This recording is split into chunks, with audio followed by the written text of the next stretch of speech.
2004 Chevy Silverado 1500 with the 5.3 4x4. Today we're going to be doing the front brake pads and rotors. Let's get to it.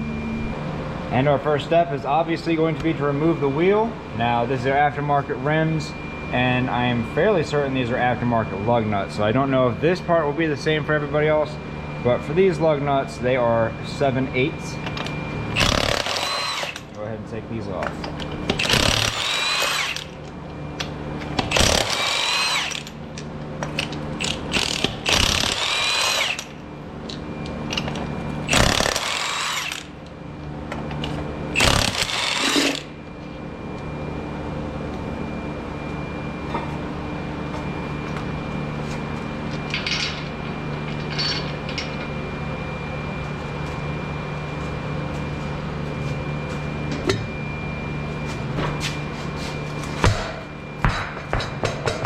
Next, we're going to go ahead and remove our caliper bolts right here and here.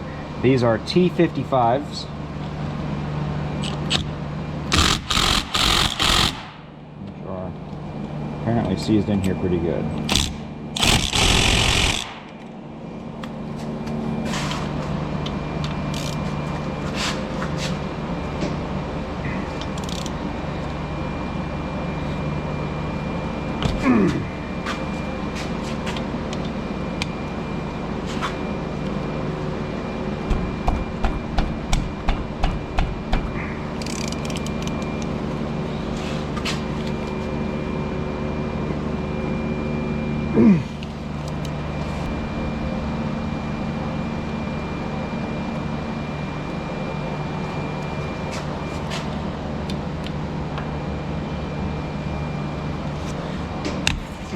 Thank you.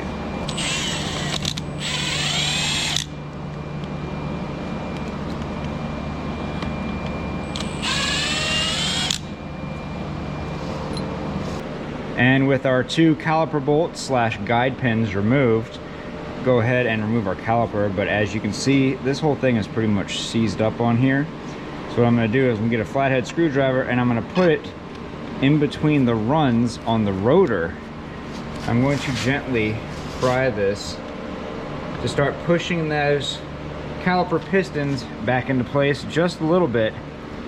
And as you can see, we can start wiggling this off now. A little bit more.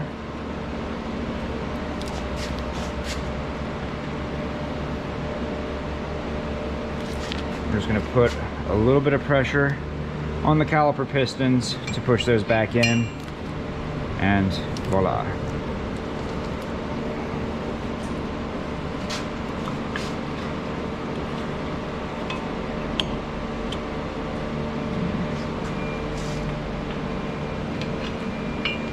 These rotors are just falling off of here.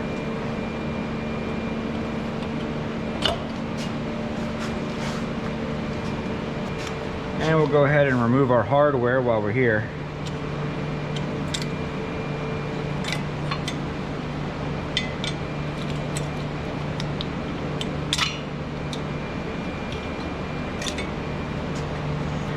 Next, we're going to go ahead and remove our caliper mounting bracket bolts right here and right here. They are 3/4 inch bolts.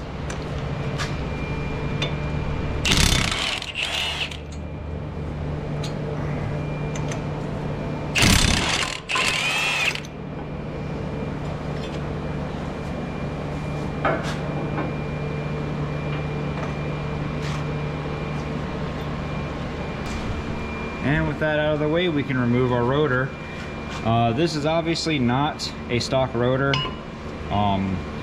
Typically, if you have the OEM rotors, which I kind of doubt, but if you do, you'll have these tiny washers that have like bites put into them, and they'll actually screw down onto your threads on your studs here, and they'll hold this rotor against the hub tight. That's just for when it's on the assembly line, going down so the rotors don't fall off. You don't need those. This is fine because once the wheel is pushed on and pressed down, it's going to hold everything straight. But as you can see, this one, these have already been done before, and they did not put those back on, which is fine. But If you do have the original rotors or they did reinstall those washers, make sure you remove those washers, typically with a flathead screwdriver, or some diagonal side cutters will get them pretty easily. All right, let's go ahead and start reinstalling the brakes. You'll probably notice that I have installed a new front wheel bearing slash hub assembly. If you'd like to watch the video on that, go ahead and check it out. Just search my channel for something along the lines of Chevy Silverado front wheel bearing slash hub assembly. I'm sure you'll find the video. Other than that, let's go ahead and put these rotors and brake pads back on. And our brake rotors for today are the CarQuest Yankee Hotel 145259 Papa.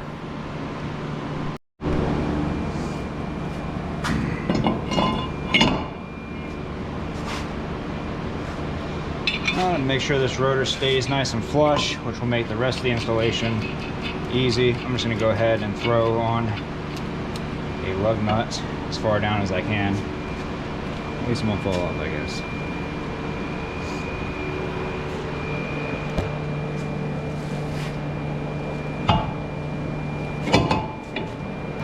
And for our brake pads today on this job, we'll be using the CarQuest Golf November Alpha Delta 785. And this comes with brand new hardware. Go ahead and grab our caliper mounting bracket. I'm going to install our new hardware.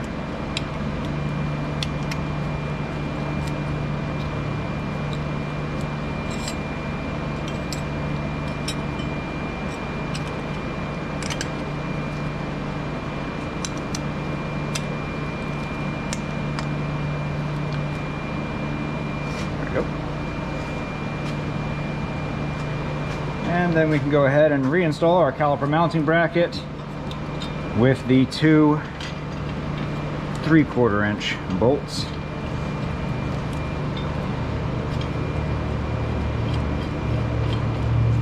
Come on, there you go.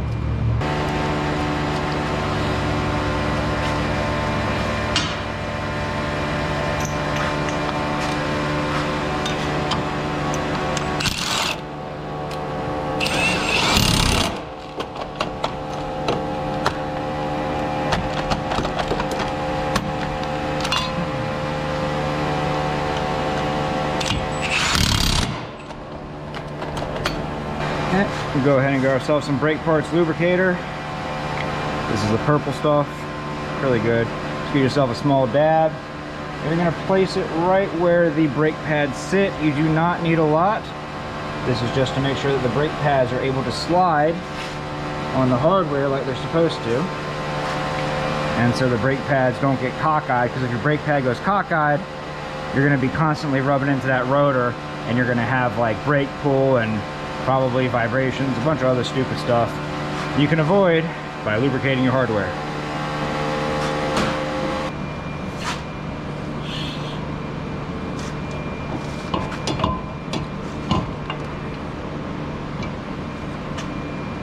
Looks good. And finally, we can go ahead and reseat our caliper pistons. To do this, I'm going to go ahead and use a big old C-clamp. I know that they make tools to do this. Been doing this for a long time. But in my experience, those tools typically only last about 6 months before they break. They're around $50 to $100 a piece.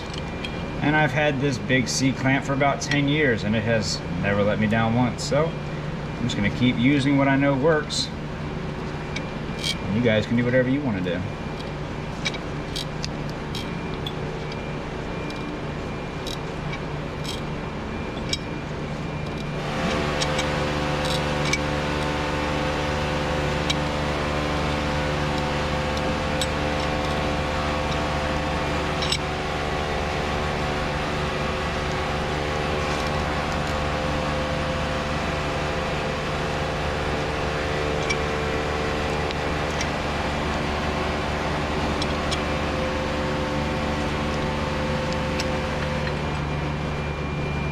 Now in lining these up, I want to make sure you grab that dust boot in here.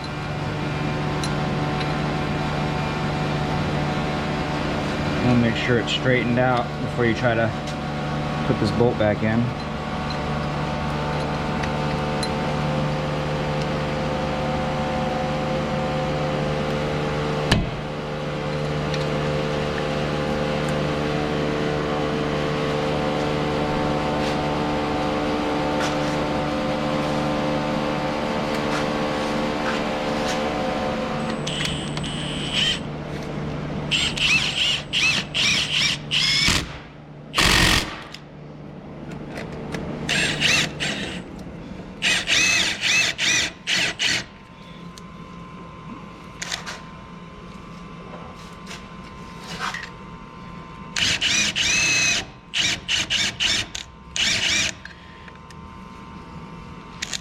Sometimes these just need a little bit of extra help aligning.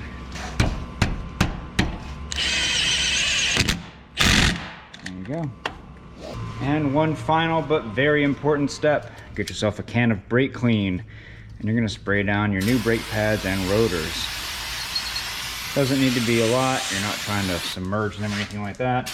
Make sure you get the inside face of that rotor as well. And the reason that we do this is because when these rotors are manufactured, they are covered in oil, so they don't rust while they're sitting inside of their boxes waiting for somebody to buy them. And you want to make sure you get that oil off, because if you don't, you start driving around, you're going to have a bunch of smoke and it's going to smell really bad. And your brake pads will actually absorb that oil, and it will deteriorate the lifespan of your brand new brake pads. And obviously we want to avoid that as much as possible. But other than that, if your vehicle is looking like this right here, congratulations, you just replaced your own brake pads and rotors on your Silverado. If you'd like to see more videos on Chevy Silverados, go ahead and check out that one next. I made that one just for you. But other than that, if this video helped you out, leave a like. Don't forget to subscribe. See y'all next time.